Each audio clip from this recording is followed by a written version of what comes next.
complex sale or a high ticket sale item. For you guys, it would be, let's say you're looking at a new distributor that's considering sending you some big orders. Okay. That process is sometimes takes time and sometimes involves multiple contacts or touch points, as you would call it in sales.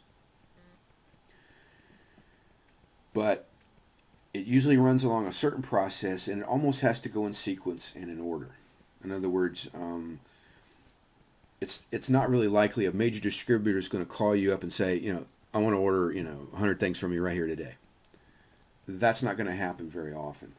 Normally what they will do is they'll go to your website, they'll talk to their friends, they'll make a few phone calls, they'll think about it, they will maybe do some small orders, that sort of thing. There's this whole series of things that go on with that. What's critical, if you're looking at sales in this, is you always ask yourself, what is the next step? Because you never want to leave a potential sale hanging out there without that next step.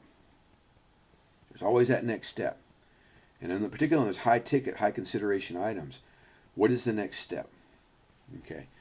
Let's say that distributor is considering using you as their supplier. And they call you up and talk to them and talk to you or talk to your rep. Regardless of how that ends, if they expressed interest in it, you have to have a planned next step. And that could be, I will call you tomorrow with the information that you requested. I will send you an email.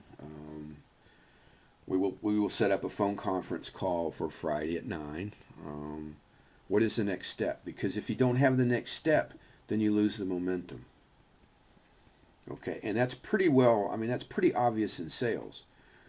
Where it's not so obvious is when you look at that with people. What is the next step with people? So with sales, it's a process. We kind of know that. It makes sense.